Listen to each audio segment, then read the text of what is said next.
ಒಳ ಮೀಸಲಾತಿ ಜಾರಿ ಮಾಡಬೇಕು ಅನ್ನೋ ಬಗ್ಗೆ ಮಾಜಿ ಸಿಎಂ ಸಿದ್ದರಾಮಯ್ಯನವರ ಈ ದಲಿತ ದಾಳ ಯಾವ ರೀತಿ ಮುಖ್ಯಮಂತ್ರಿ ಡಿ.ಕೆ. ಶಿವಕುಮಾರ್ ಅವರಿಗೆ ಸವಾಲಾಗುತ್ತೆ?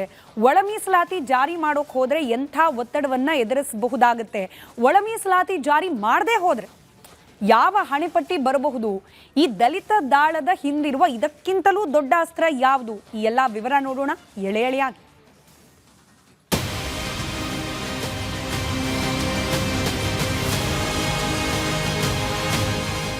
ಒಳ ಮೀಸಲಾತಿ ಜಾರಿಯ ಹೊಣೆಗಾರಿಕೆ ಮುಖ್ಯಮಂತ್ರಿ ಡಿ.ಕೆ. ಶಿವಕುಮಾರ್ ಮೇಲಿದೆ ಅನ್ನೋ ಅರ್ಥದಲ್ಲಿ ಸಿದ್ದರಾಮಯ್ಯ ಅವರು ಮಾತಾಡೋದಷ್ಟೇ ಅಲ್ಲ, ಒಳ ಮೀಸಲಾತಿ ಜಾರಿ ಮಾಡುವಂತೆ ನಾನು ಡಿ.ಕೆ. ಶಿವಕುಮಾರ್ಗೆ ಹೇಳ್ತೀನಿ ಹಾಗೂ ಮುಖ್ಯಮಂತ್ರಿ ಡಿ.ಕೆ. ಶಿವಕುಮಾರ್ ನನ್ನ ಮಾತು ಕೇಳ್ತಾರೆ ಅಂತ ಟ್ವೀಟ್ ಕೂಡ ಮಾಡುವ ಮೂಲಕ ತಮ್ಮ ಸಂದೇಶವನ್ನ ಸಾರಿ ಸಾರಿ ಹೇಳಿದ್ದಾರೆ. ಸಿದ್ದರಾಮಯ್ಯ ಇತ್ತೀಚೆಗೆ ಸಾಮಾಜಿಕ ಜಾಲತಾಣಗಳಲ್ಲೂ ಕೂಡ ಹೇಳ್ಕೊಂಡ್ರು, he will listen to me, ನನ್ನ ಮಾತು ಕೇಳ್ತಾರೆ. ಯಾರು? Who is he? DK. Shivakumar ಅವರು ನನ್ನ ಮಾತನ್ನು ಕೇಳ್ತಾರೆ, ಅವರು ಒಳ ಮೀಸಲಾತಿಯನ್ನು ಜಾರಿಗೆ ತಗೊಂಡ್ಬರ್ತಾರೆ ಅನ್ನೋ ಮಾತನ್ನು ಸಾಮಾಜಿಕ ಜಾಲತಾಣಗಳಲ್ಲಿ ಯಾಕೆ ಹೇಳಬೇಕಾಗ್ತದೆ? ಪಕ್ಷದ ವೇದಿಕೆಯಲ್ಲಿ ಅಥವಾ ಒಂದು ಸರ್ಕಾರದ ಒಂದು ಸಭೆಗಳಲ್ಲಿ ಮಾತಾಡುವ ಮಾತನ್ನು ಸಾಮಾಜಿಕ ಜಾಲತಾಣಗಳಲ್ಲಿ ನನ್ನ ಮಾತನ್ನು ಕೇಳ್ತಾರೆ ಡಿ.ಕೆ. ಶಿವಕುಮಾರ್ ಅಂತ ಹೇಳಿಕೊಳ್ಳುವ ಅಗತ್ಯ ಬಂದಿರೋದೇ ಒಂದು ಗುಮಾನಿಕರವಾದ ವಿಚಾರ ಇದು. ಈ ದಲಿತ ದಾಳಕ್ಕೆ ಹಲವು ಆಯಾಮಗಳಿದೆ. ಸಿದ್ದರಾಮಯ್ಯನವರು ಮುಖ್ಯಮಂತ್ರಿಯಾಗಿದ್ದಾಗ ತೀರ್ಮಾನ ಮಾಡಿದಂತೆ ಒಳ ಮೀಸಲಾತಿ ಜಾರಿ ಮಾಡೋದಕ್ಕೆ ಕೆಲವು ಸವಾಲುಗಳಿದೆ. ಈಗಾಗಲೇ ಈ ಮೀಸಲಾತಿಯನ್ನ ಪ್ರಶ್ನೆ ಮಾಡಿ ಕೆಲವರು ನ್ಯಾಯಾಲಯದ ಮೆಟ್ಟಿಲೇರಿದ್ದಾರೆ. ಪ್ರಕರಣದ ವಿಚಾರಣೆ ನಡೀತಾ ಇದೆ. ಹೀಗಾಗಿ ನ್ಯಾಯಾಲಯದ ತೀರ್ಮಾನ ಏನಾಗುತ್ತೆ ಅನ್ನೋ ಪ್ರಶ್ನೆಯೂ ಒಂದ್ ಕಡೆ ಇದೆ.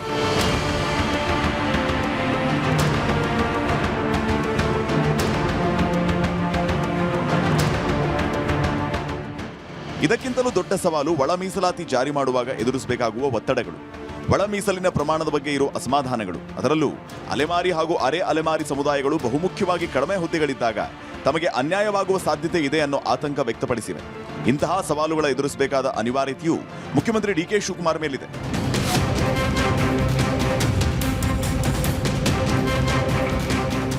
ಮುಖ್ಯಮಂತ್ರಿಯಾಗಿ ಡಿ.ಕೆ. ಶಿವಕುಮಾರ್ ಅವರು ದಲಿತ ಎಡಗೈ, ಬಲಗೈ ಮತ್ತು ಸ್ಪೃಶ್ಯ ಸಮುದಾಯಗಳ ನಡುವಿನ ಸಾಮಾಜಿಕ ಸಮತೋಲನವನ್ನು ಕಾಯ್ದುಕೋಬೇಕಾದ ಜವಾಬ್ದಾರಿಯಲ್ಲಿದ್ದಾರೆ. ಇಂತಹ ಸಮಯದಲ್ಲಿ ಸಿದ್ದರಾಮಯ್ಯ ಅವರು ಡಿ.ಕೆ. ಶಿವಕುಮಾರ್ ನನ್ನ ಮಾತು ಕೇಳ್ತಾರೆ, ನಾನು ಅವರ ಬಳಿ ಮಾತಾಡಿ ಜಾರಿ ಮಾಡಿಸ್ತೇನೆ ಅಂತ ಬಹಿರಂಗವಾಗಿ ಹೇಳಿರೋದು ಸರ್ಕಾರಕ್ಕೆ ಸಾರ್ವಜನಿಕ ಒತ್ತಡ ಸೃಷ್ಟಿಸುವ ಕಾರ್ಯತಂತ್ರದಂತೆ ಗೋಚರಿಸ್ತಾ ಇದೆ ಅನ್ನೋ ವಿಶ್ಲೇಷಣೆಗೂ ಕಾರಣವಾಗಿದೆ. ಒಂದು,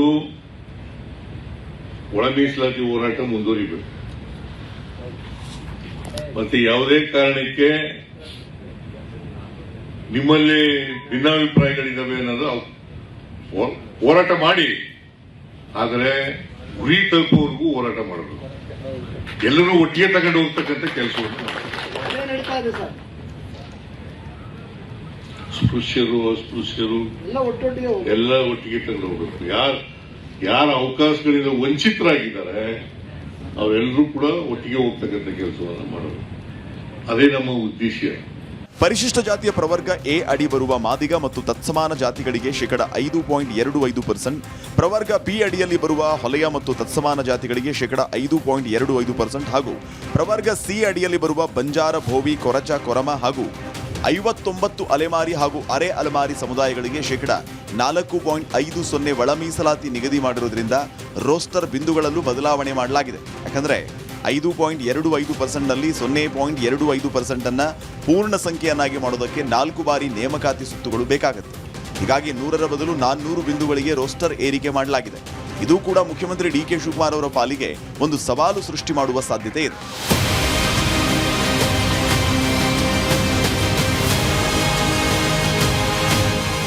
ಒಂದು ವೇಳೆ ಸರ್ಕಾರವು ಒಳ ಮೀಸಲಾತಿ ಜಾರಿಯಲ್ಲಿ ಅಥವಾ 400 ಬಿಂದುಗಳ ರೋಸ್ಟರ್ ಅಳವಡಿಕೆಯಲ್ಲಿ ವಿಳಂಬ ಧೋರಣೆ ಅನುಸರಿಸಿದರೆ ಅದರ ನೇರ ಹೊಣೆಗಾರಿಕೆ ಮುಖ್ಯಮಂತ್ರಿಗಳ ಮೇಲೆ ಬೀಳಲಿದೆ. ಅದೇ ರೀತಿ ಒಂದು ವೇಳೆ ಒಳ ಮೀಸಲಾತಿ ಯಶಸ್ವಿಯಾಗಿ ಜಾರಿಯಾದರೆ ಆಗ ಅದರ ಶ್ರೇಯಸ್ಸು ನಾನು ಹೇಳಿದ್ದಕ್ಕೆ ಆಯಿತು ಅಂತ ಹೇಳಿಕೊಳ್ಳುವುದಕ್ಕೆ ಸಿದ್ದರಾಮಯ್ಯ ಅವರ ಈ ಹೇಳಿಕೆ ಹಾಗೂ ಟ್ವೀಟ್ನ ಕಾರ್ಯತಂತ್ರ ಅನ್ನೋ ಮಾತುಗಳಿದೆ.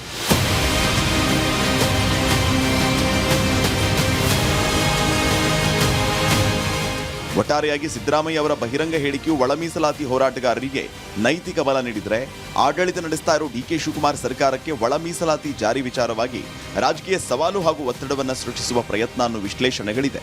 ಮುಂದಿನ ದಿನಗಳಲ್ಲಿ 56,000 ಹುದ್ದೆಗಳ ಭರ್ತಿ ವೇಳೆ ಹೇಗೆ ಒಳ ಮೀಸಲಾತಿ ಜಾರಿ ಮಾಡ್ತಾರೆ ಅನ್ನೋದರ ಮೇಲೆ ರಾಜಕೀಯ ಪರಿಣಾಮ ಪ್ರಭಾವ ತೀರ್ಮಾನ ಆಗಲಿಕ್ಕಿದೆ.